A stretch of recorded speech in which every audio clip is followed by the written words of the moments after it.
बिस्मिल्लाहिर्रहमानिर्रहीम। अस्सलाम वालेकुम दोस्तों मां तव्हांखे पंहिंजे चैनल ते भलीकार थो चवां। अॼोके वीडियो में मां तव्हांखे इहो सेखारींदुसि त तव्हां कुझु ई मिंटनि में पंहिंजे पूरे स्कूल जा ID कार्ड्स कीअं तयारु कयो। हीउ तमामु आसान कमु आहे। दोस्तों अचो त पाण वीडियो खे स्टार्ट कयूं था। सभ खां पहिरियां तव्हांखे माइक्रोसॉफ्ट एक्सेल में हिकु शीट ठाहिणी आहे जंहिंमें तव्हांखे पंहिंजे स्टूडेंट्स जी मुकमल डेटा ॾियणी आहे। जीअं तव्हां ॾिसी रहिया आहियो कि मां हिकु शीट ठाही आहे जंहिंमें शागिर्दनि जी डेटा ॾिनी आहे। तव्हांखे जेका बि डेटा घुरिबल हुजे उहा सॼी डेटा तव्हां हिन एक्सेल जी शीट में ॾींदव। उन खां पोइ तव्हांखे तस्वीर एड करण लाइ हिते इमेज मथे मां नालो ॾिनो आहे, हिते अची करे तव्हां से हाइपर लिंक लॻाईंदव। कंट्रोल के शॉर्टकट की आहे हाइपर लिंक जी।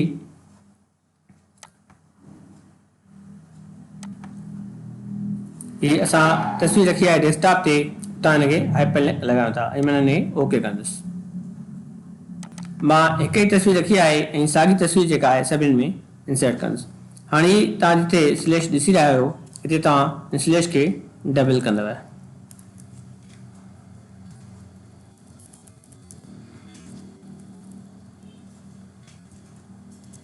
साॻी पाण हाइपर लिंक जेका आहे सभिनी तस्वीरुनि खे हणूं था, छो जो पाण हिकु ही एग्ज़ाम्पल वठूं था। हिनखे शीट खे सेव कंदासीं। हिन खां पोइ पाण माइक्रोसॉफ्ट वर्ड में ईंदासीं ऐं हिते माइक्रोसॉफ्ट वर्ड जो पेज डिज़ाइन करण लाइ पाण हिनखे लेआउट जेको आहे सो लैंडस्केप में रखंदासीं ऐं साइज़ तव्हां पेज जी जेका रखणु चाहियो उहा रखी सघो था, जेको तव्हांजी प्रिंटर वग़ैरह सपोर्ट कंदो वञे। उन खां पोइ पाण खे हिते टेबल ड्रा करणी आहे। पाण टेबल 3x3 टे कॉलम ऐं टे रोज़ मतिलबु 9 कार्ड फी पेज ते पाण तयारु कंदासीं।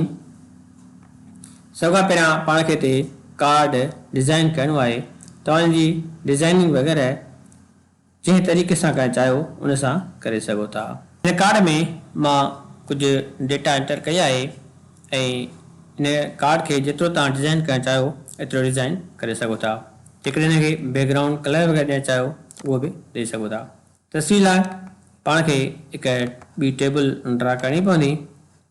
ड्रा टेबल ते क्लिक करे पाण हिते तस्वीर लाइ लोकेशन ॾींदासीं त हिते तस्वीर जेका आहे सा ड्रा कई वञे।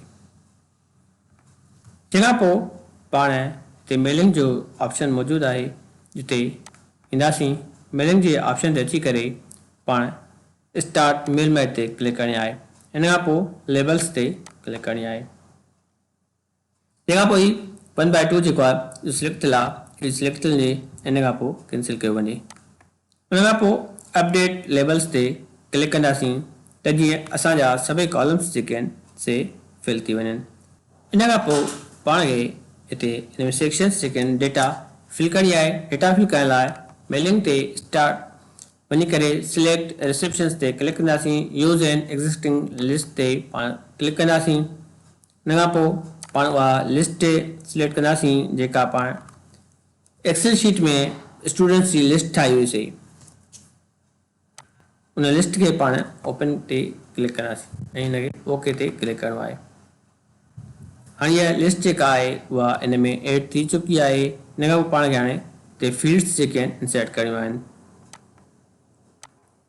मिसाल तौर ते GR नंबर जी फील्ड आहे त पाण हिते इंसर्ट मर्ज फील्ड वञी करे GR नंबर सिलेक्ट कंदासीं।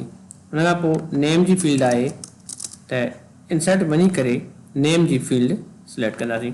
ईअं सभु फील्डूं हिते पाण खे एड करणियूं आहिनि।